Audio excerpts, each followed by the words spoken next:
नमस्कार, दिव्य प्रभात web news में आपका स्वागत है। आज हम बैठे हैं गंगानगर कॉलोनी में एडवोकेट लक्ष्य सिंह जी के यहाँ, जहाँ पर इस बात की चर्चा हो रही है कि जैसा कि अभी कर्नाटक में हिजाब को लेकर के एक प्रकरण बड़ी तेजी से पूरे देश में फैल रहा है। हम बैठे हैं एडवोकेट लक्ष्य के यहाँ, जहाँ पर इस बात की चर्चा हो रही है कि जो हिजाब का कर्नाटक में एक मामला पूरे देश के अंदर बड़ी तेजी से फैल रहा है, कि जिसको लेकर के एक पूरे देश के अंदर चर्चा बन रही है कि क्या कानून अब स्कूल के अंदर अलग से कुछ शिक्षा की जगह राजनीति होनी चाहिए, या राजनीतिकरण किया जा रहा है शिक्षा का, या बच्चों को भी इस वक्त राजनीति की ओर धकेला जा रहा है। जहां पर मुख्य मुद्दा शिक्षा होना चाहिए था, वहां पर आज किस तरह के सिस्टम चल रहे हैं। जहां छात्राओं ने अपने मौलिक अधिकार बताया है हिजाब को, वहीं दूसरी ओर दूसरे छात्रों ने भी, हिंदू संगठनों के कुछ छात्रों ने भी, से जुड़े हुए कुछ छात्रों ने भी अपने को पटका और हिंदू रीति रिवाज से स्कूल के अंदर आने के लिए डिमांड रख दी है। अब जो स्कूल के अंदर की जो परिदृश्य बनेंगे, क्या वे हिंदू मुस्लिम के हिसाब से चलेंगे, या फिर जिस देश को हम एक शिक्षा की ओर लेकर के जा रहे हैं, विकास की ओर लेकर के जा रहे हैं, उस पर कोई चर्चा की जाएगी। पहले मैं परिचय करवा दूं, मेरे बाएं हाथ पे बैठे हैं ठाकुर रामवीर सिंह सोम जी, जो कि सामाजिक चिंतक हैं और राजपूत जागृति से जुड़े हुए हैं। मेरे लेफ्ट हैंड पे तरुणा सिंह जी बैठी हैं, जो कि सामाजिक चिंतक हैं और राजपूत जागृति मिशन से जुड़ी हुई हैं। तीसरे मेरे राइट हैंड पर एडवोकेट लक्ष्य बैठे हैं, जो कि सामाजिक चिंतक हैं, एडवोकेट हैं और राजपूत जागृति मिशन से जुड़े हुए हैं। चौथे ठाकुर जगदीश सिंह गुसाई जी बैठे हैं, जो कि राजपूत जागृति मिशन से जुड़े हुए हैं और सामाजिक कार्यकर्ता हैं। तो मैं सबसे पहले रामवीर सिंह जी से जानना चाहूँगा कि आपका इस पूरे परिदृश्य में जिस तरह से घटनाक्रम चल रहा है, आप इसको किस तरीके से देखते हैं? छोड़ राजपूत जागृति मिशन के संपादक पंकज कुशवाहा जी दिव्य चैनल के माध्यम से क्षत्रिय समाज के शौर्य को बढ़ाने का जो कार्य हो रहा है, वो आपका एक सराहनीय कदम है। उसके लिए मैं धन्यवाद करते हुए, अभी जो ये कर्नाटक की घटना पर चर्चा होने की बात आई है, ये जो हिजाब है और बुर्खा है, ये मुस्लिम धर्म की विशेष प्रकार की पोशाक है। मुझे ध्यान आ रहा है, लगभग 20-25 वर्ष पुरानी घटना है। मेरे गांव में ग्राम प्रधानी का चुनाव था। उस चुनाव में जिन बालकों की, मुस्लिम बालकों की वोट नहीं थी, उन बालकों ने इस हिजाब और बुर्खे को पहनकर अपने परिवार की जो वोटें बाहर गई हुई थी, उन वोटों को लाइन में डालकर, लाइन में लगकर प्रातःकाल जल्दी से डालना प्रारंभ किया। लगभग 15-20 वोट पड़ने के बाद तब ये जानकारी लगी कि इन बुर्खों में मुस्लिम महिलाएं नहीं हैं, मुस्लिम लड़के हैं।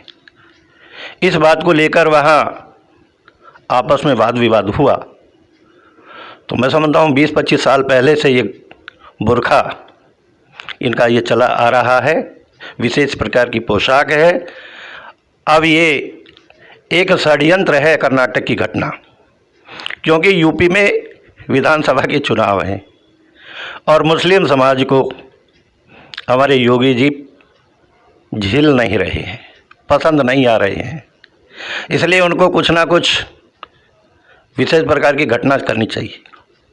अभी जो बालिका मुस्कान है, उसके साथ में 5-6 और बालिकाएं हैं, उसने ये हिजाब का एक बहाना लेकर एक बहुत बड़ा घटनाक्रम उस कॉलेज में किया है। आप विचार करें, 20 लड़कों के साथ जिन्होंने जय श्री राम बोल दिया। अरे जय श्री राम तो हिंदू के लिए भगवान को स्मरण करना है।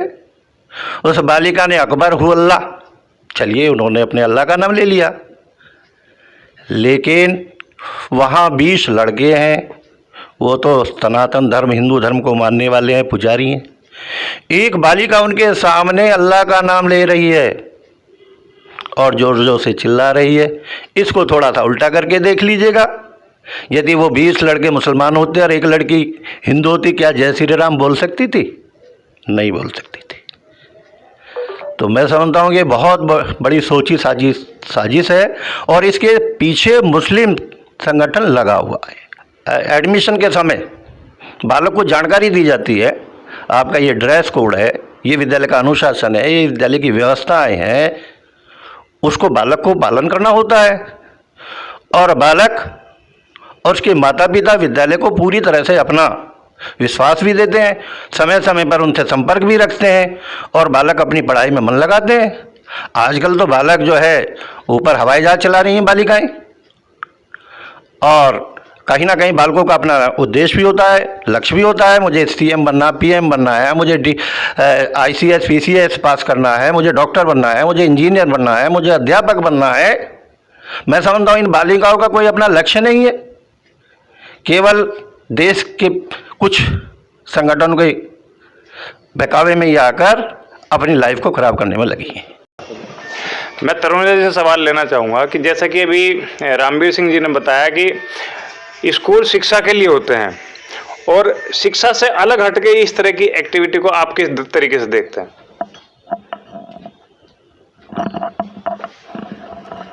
स्कूल में या कॉलेज में एक व्यवस्था होती है, यूनिफॉर्म की व्यवस्था। यूनिफॉर्म का मतलब है कि हर विद्यार्थी को एक जैसे कपड़े पहनकर आने हैं। उसमें जो लड़के हैं उनकी अलग हो सकती है और लड़कियों की अलग हो सकती है। अब जब यूनिफॉर्म की व्यवस्था होती है वो इसलिए होती है कि अमीरी गरीबी का भेदभाव ना रहे उसमें, या कोई धर्म का भेदभाव ना रहे। और यूनिफॉर्म में मैंने देखा है कि जब हम लोग पढ़ते थे तो स्कूलों में मतलब जो यूनिफॉर्म होती थी उसके अलावा रिबन, जो बालों में रिबन बांधे जाते हैं, उसका भी वो होता था। अब हिजाब का ये नाम देते हैं कि सर ढकने की एक वो है। तो अगर इस तरह की व्यवस्था को आप लोगों को कायम रखना है तो आप शिक्षा लेने के लिए स्कूल में कॉलेज में क्यों आ रहे हैं? आप मदरसे में जा सकते हैं अगर यह चीज़ आपके लिए ज़्यादा इम्पोर्टेंट है तो। लेकिन अगर किसी सरकारी स्कूल में, सरकारी या प्राइवेट, अगर कॉमन कोई इस तरह का विद्यालय है या कॉलेज है और यूनिफॉर्म वहाँ पर चल रही है तो आपको यूनिफॉर्म में ही आना होगा, चाहे कैसे भी आइए, आपको यूनिफॉर्म के रूल्स को फॉलो करना पड़ेगा। और ये तो एक मुझे लगता है ज़बरदस्ती का उठाया हुआ प्रोपेगेंडा है। अभी आज ये कह रहे हैं कि हमारे धर्म के हिसाब से हमें अनुमति दी जाए कि हम हिजाब पहन कर आएँ। थोड़े दिन बाद इनका तो ये बढ़ता जाएगा।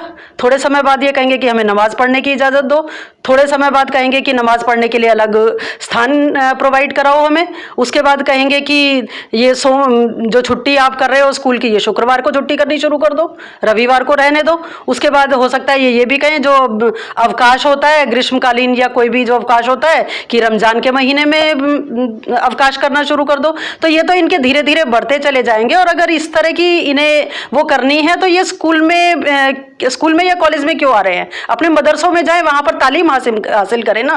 अगर इन्हें शिक्षा ग्रहण करनी है तो इन्हें उसके स्कूल के या कॉलेज के जितने भी नियम हैं उनका पालन करना ही पड़ेगा। अभी तरुण जी ने कहा कि स्कूल के अपने एक नियम होते हैं, कायदे कानून होते हैं, एक ड्रेस कोड होता है। आप इसको सामाजिक नजरिए से कैसे देखते हैं? क्या यदि यही चीज़ें हिंदू छात्र छात्राएं जाने लगे तिलक लगा करके, पटका पहन करके और तो पगड़ी पहन के, तो क्या ये चीज़ें स्कूल में अलाउ हो जाएंगी, या इसके प्रतिकार में जिस तरह की ये चीज़ें छात्र संगठन आ रहे हैं उससे एक स्कूल का जो माहौल होना चाहिए, बेसिक जो ध्यान होना चाहिए शिक्षा की ओर, आप क्या देखते हैं? ये पूरा का पूरा समाज शिक्षा से भटक जाएगा या क्या होगा आपकी नज़र में? देखो, जो ये अभी घटनाक्रम चल रहा है ये सही नहीं है। शिक्षा का मतलब, स्कूल का मतलब शिक्षा ग्रहण करना और वहाँ के कायदे कानून नियम को फॉलो करना। और जो ये अब चल रहा है ये पॉलिटिकल मैटर बनाया गया है इसको, और पॉलिटिकल मैटर से इसको और किसी और जगह भी सांप्रदायिकता की तरफ भी इसको डाइवर्ट किया जा सकता है। एक छोटी सी घटना आज ये राष्ट्रीय नहीं बल्कि ये इंटरनेशनल इशू बन गया है, ये जो कि गलत है, बिल्कुल सरासर गलत है। जैसा कि तरुणा जी ने कहा है कि ये आगे और भी कुछ मांगेंगे, फिर कहेंगे अलग जगह तो खाने की अलग व्यवस्था करना।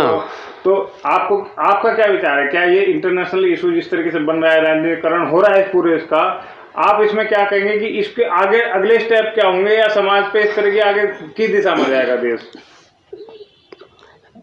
तो देश तो फिर सही दिशा में जा ही नहीं सकता। अगर सबकी ये डिमांड होने लगी, हिंदुस्तान बहुत बड़ा राज्य है, बहुत कई धर्म है, कल को सब धर्म वाले कहेंगे हम ये कहेंगे, हम ये कपड़े ड्रेस पहन के आएंगे, वो करेंगे। शिक्षा का केंद्र जो स्कूल है वहाँ पर एक ड्रेस कोड होता है जिसका सबको पालन करना पड़ता है। एक आइडेंटिफिकेशन होता है कि ये जो लड़के लड़कियाँ जा रहे हैं ये स्कूल के स्टूडेंट हैं। अब वो हिजाब पहनना और दाढ़ी को बढ़ा के चलना ये स्कूल के नियमों के विपरीत है। मतलब क्या आपको लगता है कि ये एक बेवजह उठाया गया मुद्दा है जिसका राजनीतिकरण? हाँ, ये टोटली बेवजह का मुद्दा है और इसे ये पॉलिटिकल मुद्दा बनाया गया और कुछ नहीं है, पॉलिटिकल मुद्दा बनाया गया। और ये प्रयोग अब यूँ भी कह सकते हैं ये संयोग नहीं है, ये प्रयोग किया जा रहा है। जो विघटनकारी तत्व हैं, किस तरह के प्रयोग हैं? जैसे शाहीन बाग में इन्होंने करा, कृषि आंदोलन के आड़ में खालिस्तानियों का इकट्ठा होना, तो ये सिर्फ देश की जो एकता है, एकजुटता है, उसको तोड़ने की इनकी साजिश है। देश को कमज़ोर करने की, देश की अर्थव्यवस्था को कमज़ोर करने की इनकी वो है, ये है। जगदीश जी ने कहा कि ये एक राजनीतिकरण किया जा रहा है शिक्षा का, देश को कमज़ोर करने की कोशिश की जा रही है। इसके कुछ हमारे साथ एडवोकेट लक्ष्य भी बैठे हैं, इनसे जानते हैं कुछ कानूनी पहलू क्या है और इनका कानून में किस तरीके से इसके जवाब हैं। जैसे कि कोर्ट के अंदर मामला जा चुका है और कोर्ट ने भी कुरान को मंगाया है। तो मैं लक्ष्य जी, जैसे कोर्ट ने कुरान को मंगाया है तो क्या अब जो संविधान कुरान और इस्लाम और इस तरह की चीज़ों से चलेगा या हिंदुत्व के उससे चलेगा या सिर्फ जो संविधान के अकॉर्डिंग है देश उसके हिसाब से चलेगा? देखिए, ऐसा है, honourable high court, Karnataka high court में ये मामला रिट के माध्यम से जा चुका है। ऑनरेबल कोर्ट ने कल सुनवाई करते हुए अभी अपने एक वक्तव्य में ये कहा कि इसकी फाइनल हियरिंग 9 तारीख को होगी। 7 तारीख में कोर्ट ने ये कहा कि कोई भी इस तरह के पॉइंट्स पे, इशू पे जो फैसला आएगा वो संविधान के अनुसार आएगा और हम संविधान को पवित्र गीता की तरह मानते हैं। दूसरे, कुरान आने का मकसद ये है कि कुरान में वो चीज़ देखी जाएंगी। देखिए, 2 चीज़ें हैं, एक होता है कस्टम, प्रथा, संस्कार, एक होता है संविधान। किसी भी धर्म में, चाहे वो हिंदू हो, सिख हो, मुस्लिम हो, ईसाई हो, उसकी प्रथाएं, उसके संस्कार अलग हैं, संविधान अलग है। यानी पूरा देश संविधान से चलता है। अलग अलग प्रथाएं, संस्कार हो सकते हैं। हिंदू धर्म में घूंघट की प्रथा है, इसी तरह से मुस्लिम धर्म में हिजाब या बुर्के की व्यवस्था है, ईसाई धर्म में अपनी दूसरी व्यवस्था है, पंजाबी में अपनी दूसरी व्यवस्था है। तो प्रत्येक व्यक्ति अपने संस्कार प्रथा को मानता है, लेकिन कोई भी संस्कार या प्रथा जब संविधान के दायरे में आती हैं तो वहाँ पर यह देखा जाता है कि किसी भी इंस्टीट्यूशन में, एजुकेशनल इंस्टीट्यूशन हो या कोई दूसरा इंस्टीट्यूशन है, उसके पर्सनल रूल्स रेगुलेशंस क्या हैं। यदि स्कूलों में, कॉलेजेस में कोई ड्रेस कोड बना दिया गया है तो क्या उस ड्रेस कोड को डिनायल करके किसी प्रथा, किसी धर्म विशेष या जाति विशेष की प्रथा के अनुसार उन रूल्स रेगुलेशंस को तोड़ा जाएगा? नहीं, ऐसा नहीं है। Honourable high court of Kerala ने 2018 में इसी इशू पे एक फैसला दिया था कि जब आर्टिकल 19 से 32 तक हमारे फंडामेंटल राइट्स और हमारी ड्यूटीज़ को एक्सप्लेन किया गया है। हमारे फंडामेंटल राइट्स में ये बात ज़रूर है आर्टिकल में कि किसी भी धर्म को उसके धर्म के अनुसार उसके लिबास की या उसके पहनने की आज़ादी है, लेकिन वो आज़ादी वहाँ तक सीमित है जहाँ तक कोई विशेष रूल्स रेगुलेशंस हैं। यदि कॉलेजेस के लिए रूल्स रेगुलेशंस बने हैं तो वहाँ जाति, धर्म कोई नहीं देखा जाएगा, वहाँ सभी स्टूडेंट्स को उस ड्रेस कोड के अकॉर्डिंग काम करना पड़ेगा। अब इशू आता है कर्नाटक की इस मेन घटना पे। देखिए, राजनीतिक परिदृश्य में यदि आप इसको देखेंगे तो ये जो टाइमिंग है, इस टाइमिंग पे आप इशू करिए। यदि आपने उसको देखा हो, घटना को टीवी के माध्यम से या सोशल मीडिया के माध्यम से, 6 बच्चियाँ, उनमें मुस्कान लीड कर रही है सिर्फ, बाकी 5 बच्चियाँ वो खड़ी हैं। वो ये कहती है अचानक कि हमें हिजाब के साथ, बुर्के के साथ क्लास में बैठना है। वहाँ पे किसी ये एक संयोग नहीं है, ये एक प्रयोग है। कैसा? ये एक स्क्रिप्ट है, ये अचानक नहीं हुआ। उस बच्ची में इतना वो नहीं है, वो एक स्क्रिप्ट तैयार करके कुछ असामाजिक तत्वों ने, धर्म विशेष के, उसको कहा कि इस तरह से करें। वहाँ स्कूल प्रशासन ने, कॉलेज प्रशासन ने वो सारी चीज़ें उनको मना किया, देखिए ड्रेस कोड है, आप इसमें नहीं जा सकते। और at the time of admission वो एक डिक्लेरेशन देना होता है बच्चे को और उसके पेरेंट्स को कि बच्चा ड्रेस कोड में ही आएगा। वो एक अलग बात है कि एक पूरे वीक में एक आध दिन कोई एग्जाम्शन हो, वो चीज़ अलग है, लेकिन ड्रेस कोड में वो डिक्लेरेशन आप दे रहे हैं। आप इससे पहले भी आप ड्रेस कोड में जा रहे हैं। इस समय चूँकि राजनीतिक परिदृश्य है, कई स्टेट्स में चुनाव चल रहे हैं, तो ये एक जो है एक प्रयोग किया गया है। लेकिन इस तरह के प्रयोग से देश कमज़ोर होता है। यदि काउंटर में दूसरे धर्म विशेष के लोग अपनी अपनी प्रथाओं और संस्कारों को उन नियमों के अगेंस्ट जो ड्रेस कोड है करने लगे, तो एक जो शिक्षा संस्थान है उनकी व्यवस्था ध्वस्त हो जाएगी और वो एक प्राचीन युग में चला जाएगा कि साहब अब वो एक कबीलों की तरह से हो जाएगा कि अपने अपने कबीलों में अपने अपने हिसाब से आप शिक्षा ग्रहण करेंगे। तो आज के आधुनिक युग में यदि इस तरह की जो है प्रयोग होते हैं तो वो गलत है।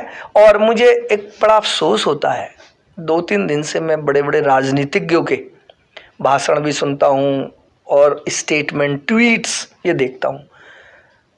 ओवैसी साहब ने बड़े लंबी लंबी कल बातें कहीं कि साहब हमारी माताएं बहनें ये पहने। अरे ठीक है, अपने घर में, अपने मोहल्ले में, विशेष जगह आप अपना परिधान जो पहने, लेकिन एक शिक्षा संस्थानों के लिए तो एक आप अच्छी बात कहें। दूसरे, आज प्रियंका गांधी का ट्वीट मैंने पढ़ा, मुझे बड़ा अजीब सा लगा। उस चीज़ में मैं किसी को हर्ट नहीं करना चाहता। उस ट्वीट में लिखा प्रियंका गांधी के कि लड़कियां या महिलाएं बिकनी पहने या सलवार पहने या जीन्स पहने, उनका अधिकार है, बिल्कुल बेशक अधिकार है। लेकिन ऐसे समय में उन्होंने उस ट्वीट में कोई एक्सप्लेनेशन नहीं दी। प्रियंका गांधी स्वयं जब प्रचार करती हैं तो साड़ी का परिधान पहनती हैं, यानी कि वो उस संस्कारों को मानती हैं कि हमारे हिंदू संस्कारों में साड़ी को एक अच्छा परिधान माना जाता है। लेकिन जब आप अपने घर पे होती हैं या कहीं उसमें होती हैं, आपको कुछ भी चीज़ पहनी है, तो इसका मतलब आपको भी मालूम है कि कहाँ क्या परिधान पहनना चाहिए। तो लेकिन इस तरह के राजनीतिक ट्वीट्स करके आप देश की एकता को जो है एक अच्छा मैसेज नहीं दे रहे। तो मैं ये कह रहा हूँ कि राजनीतिज्ञों को भी, अपने अपने धर्म के राजनीतिज्ञों को इस पे थोड़ा मंथन करना चाहिए, मनन करना चाहिए। और जहाँ इस तरह की व्यवस्था है, ड्रेस कोड की व्यवस्था है, वहाँ पे उस चीज़ में एक पहनावे के ऊपर एक देश में इतनी बड़ी जो है अव्यवस्था फैलाने के लिए कोई किसी तरह का वक्तव्य ना दिया जाए, जिससे देश की अखंडता को नुकसान पहुँचता है। तो मैं तरुणा जी से एक सवाल लूँगा। जैसे अभी मौलिक अधिकार की बार बार बात आ रही है, हिजाब की बात आ रही है, ड्रेस कोड की बात आ रही है, तो आप कितना मानते हैं कि मौलिक अधिकार कहाँ तक तो हमारे लिए जायज़ होने चाहिए और कहाँ तक ना, कहाँ उसकी सीमाएं टूट जाती हैं तो फिर वो दूसरा रूप ले लेते हैं?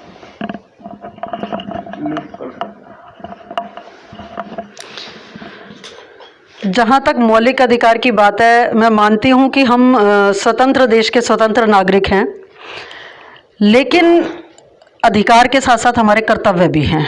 अगर हम अधिकारों का प्रयोग करते हैं तो उससे पहले हमें अपने कर्तव्य पूरे करने पड़ेंगे। अगर हम स्वतंत्र देश के नागरिक हैं और हम सड़क पर खड़े होकर जाम लगा दें, वहाँ पर वो कर दें, यानी हम दूसरों के अधिकारों का हनन करने लगें, तो क्या होगा?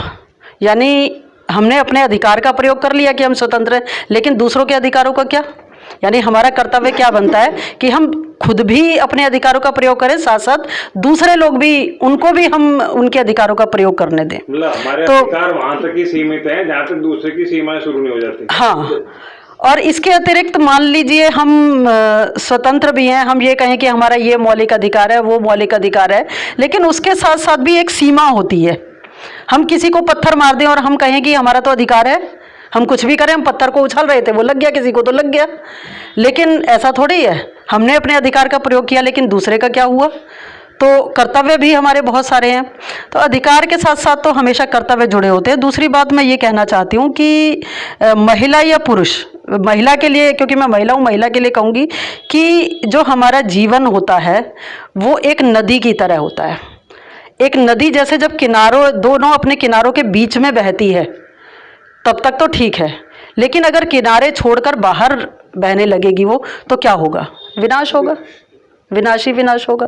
तो इसलिए हमें अपने कर्तव्य निश्चित कर लेने चाहिए, हमें अपनी सीमा निश्चित कर लेनी चाहिए कि क्या हमारी सीमा है, और उस सीमा रेखा के बीच में ही हमें रहना चाहिए। इस तरह का ट्रेंड चल रहा है, जिस तरह के लोग प्रयोग और संयोग कर रहे हैं, वो एक लंबे समय से होता हुआ आ रहा है। तो आप उसे किस तरीके से देखते हैं कि आगे आने वाले समय में और वर्तमान में किस तरह से असर डाल रहा है समाज को और राजनीति को? देखिए, आप भूतपूर्व की घटनाओं पे जाओ, चाहे वो शाहीन बाग हो, पश्चिमी बंगाल के एपिसोड हो, या किसान आंदोलन हो, ये वास्तव में एक प्रयोग है। कैसे? इनका एजेंडा ये है धीरे धीरे कि अपने छोटे छोटे इशू को लेकर के आओ, उस पर कितना विरोध होता है। अब ये इशू बहुत बड़ा नहीं है, छोटा सा इशू है, लेकिन इस इशू को इतना रेक्टिफाई कर दिया, इतना बड़ा बना दिया गया कि इसे इंटरनेशनल लेवल पे इन्होंने पहुंचा दिया। अब ये देखिए, आज इनका एक छोटा सा इशू है कि हमें हिजाब या बुर्का पहन करके क्लास में जाना।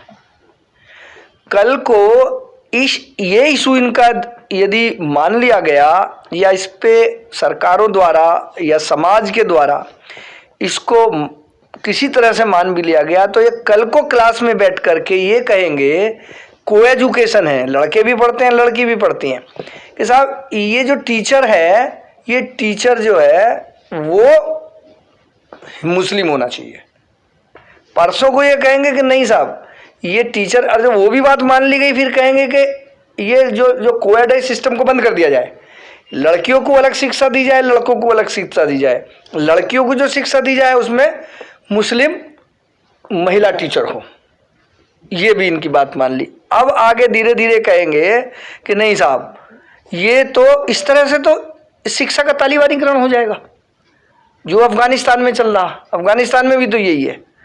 तो यदि ये संयोग होता तो ये इतना बड़ा इशू नहीं बनता। ये चूंकि प्रयोग है और ये एक स्क्रिप्ट है, वो स्क्रिप्ट इतनी बड़ी हो गई है, इतना बड़ा कर दिया उसको, लिहाजा इस पे डिबेट्स होनी चाहिए, और सही को सही, गलत को गलत, और प्रशासन को, और विशेष रूप से मैं अपने जुडिशरी सिस्टम से ये अपेक्षा करता हूं कि जो फैसला इसमें आएगा वो बड़ा ही बैलेंस्ड आएगा और संविधान के अनुसार आएगा। और ये इशू मैं समझता हूं हमारे भारतवर्ष की जो न्यायालय हैं बड़े बुद्धिमान और संविधान के अनुसार, कानून के अनुसार काम करने वाले हैं। मेरा ये मानना है कि इस प्रयोग को सफल नहीं होने दिया जाएगा। तो मैं उम्मीद करता हूं कि इस इशू को पे बुद्धिमान लोगों का ये मंथन होता रहना चाहिए और न्यायालय के आदेश आने तक इसका इंतज़ार करना चाहिए। और सरकारों से भी ये उम्मीद करता हूं कि वो इस इशू को धीरे धीरे दबाने की कोशिश करें। ये इशू इतना बड़ा ना बन जाए कि देश की अखंडता के लिए हानिकारक हो। अच्छा जगदीश जी, मैं एक सवाल आपसे जो मेरे बार बार जहन में आ रहा है, क्या इस हिजाब वाले इशू को कोर्ट तक जाने की कोई ज़रूरत थी? क्या ये केवल स्कूल का इंटरनल मैटर नहीं था? स्कूल के रूल रेगुलेशन के अंदर उनकी बात को मानते वो वहीं का वहीं दबने जाना चाहिए था। और यदि इसको नहीं दबा करके इसको कोर्ट का इशू बनाया जा रहा है जबरदस्ती का, यहाँ मेरे विचार से नहीं लगता कि इसमें कोई कोर्ट की भूमिका आनी चाहिए थी। समाज के अंदर की बातें थी, कॉलेज के अंदर की बातें थी, वहीं की वहीं निपट जानी चाहिए थी। आपको क्या लगता है? ये जैसे अभी आपने बताया, ये इतना बड़ा इशू नहीं था, इसको इशू जानबूझ के बनाया गया है। ये असामाजिक तत्व कह लो या विरोधी पार्टियों का समझ लो, ये इसको एक बड़ा इशू बनाया गया है और इतना बड़ा बना दिया गया है कि ये मामला जो है एक स्कूल की छोटी सी घटना कहेंगे हम इसको कोर्ट तक इसमें दखलंदाजी करनी पड़ी और ये विदेश मतलब फॉरेन तक में ये बातें जो है ये पहुंच गई हैं और जो कि बिल्कुल गलत है। ये देश की अखंडता को तार तार करने वाली बातें हैं ये जो हो रहा है ये। और जहाँ तक मैं समझता हूँ इसमें राज्य सरकार को, कर्नाटक सरकार को इसको वहीं इसको दबा देना चाहिए। अच्छा, जैसे मतलब आप उन लड़कियों की इसको क्या कहेंगे कि वो इस मामले को लेकर के कोर्ट तक गए, मतलब पीछे बैकग्राउंड उनकी ऐसी थी, किसी ने पुशअप किया है? क्योंकि एक छात्रा जो अभी कॉलेज में ही है उसे अभी इतना बड़ा कोई राजनीतिक ज्ञान तो होगा नहीं, ना सामाजिक ज्ञान होगा, ना इतना मैं समझता हूँ कि जो इस लेवल पे पढ़ रहा है उसको इतने इस्लामीकरण की भी अभी कोई आवश्यकता नहीं थी कि इस बात पर अड़ जाना कि मुझे तो हिजाब ही पहनना है। तो आपको क्या लगता है कि ये चीज़ें पीछे से पुशअप की जा रही हैं और उसको कैसे फिर मेंटेन किया जा रहा है? मैंने बताया ना जैसे भी कि ये मामला कोई इतना सीरियस संगीन इशू नहीं था इसके पीछे सांप्रदायिक शक्तियों का हाथ है। क्योंकि आज देश में बहुत सारे तत्व सिर उठाकर खड़े हो गए हैं कि जो देश की एकता को तोड़ना चाहते हैं, हिंदू मुसलमानों में या धर्म का आधार इशू बना रहे हैं, उसको करना चाहिए। अब ये लड़की जो है कि स्टूडेंट है इसको इतना नहीं है कि भाई ये मैटर हम यूँ करेंगे फिर कोर्ट में जाएगा, फिर सुप्रीम कोर्ट तक हो सकता है, सुप्रीम कोर्ट तक चला जाए। तो इसके पीछे लड़की को तो एक वो बनाया गया, एक टारगेट बनाया उन्होंने, माध्यम बनाया उसको और उसको माध्यम बना के इसको चीज़ को उछाला गया ऊपर को। मतलब आपके हिसाब से लड़की का इतना दुस्साहस नहीं हो सकता कि अपने कॉलेज के मैनेजमेंट से बाहर चली जाए और कोर्ट तक लेके चली जाए? बिल्कुल, इसमें दो राय नहीं है। लड़की कोई भी हो वो एक स्टूडेंट है, उसको इतना उसके जहन में ये बात नहीं आ सकती कि किसको राजनीतिकरण कैसा किया जाए, हिजाब के आधार पे कैसा किया जाए। तो इसके पीछे विरोधी शक्तियों को मैंने बताया कि विरोधी शक्तियों का हाथ है, वो इस मामले को उछाल रहे हैं ताकि भारत की छवि खराब हो विदेशों में। जैसे रामवीर जी, हिंदू मुस्लिम वाला जो मामला आ रहा है हिजाब और फिर उसके ऊपर प्रतिक्रिया में छात्रों का पटका पहन के पगड़ी पहन के जाना, नारे लगाना और उसके बदले में उसने अल्लाह अकबर का कहना, तो क्या आपको पूरा एक प्रायोजित लग रहा है कि एक प्रायोजित करके इसको मुद्दे को ज़्यादा तूल दिया जाने की कोशिश है? हाँ, ये मुद्दा प्रायोजित है। इसको पहले से पूरी योजना से तैयार किया गया है। वो बालिका है, उसको इतना ज्ञान नहीं हो सकता। इसके पीछे कुछ संगठन, मुस्लिम संगठन उसके साथ में लगे हुए हैं और मैं तो यही मानूंगा यूपी का जो इस समय चुनाव है उस चुनाव का प्रयोग है। तो ये थे आज हमारे सामाजिक चिंतक जिनका कहना है कि ये एक प्रयोग है जिसको लेकर के पूरे देश में लगातार बार बार किए जा रहे हैं और छोटे छोटे इशू के द्वारा एक ऐसी घटनाओं को अंजाम दिया जा रहा है जो बार बार लगातार देश की सांप्रदायिकता को तोड़फोड़ करती है, सांप्रदायिक सौहार्द को बिगाड़ती है और बार बार हिंदू मुस्लिम के आपसी झगड़े कराने की कोशिश होती है। क्योंकि इस वक्त यूपी के अंदर चुनाव है और ये मामला इतना तूल पकड़ने के लिए इसको चुनाव को पूरी वोटों को, हिंदू मुस्लिम की वोटों को ध्रुवीकरण करने की कोशिश है। आज की खबर में इतना ही, कल फिर मिलेंगे किसी नए मुद्दे के साथ। तब तक बने रहिए हमारे साथ और देखते रहिए दिव्य प्रभात।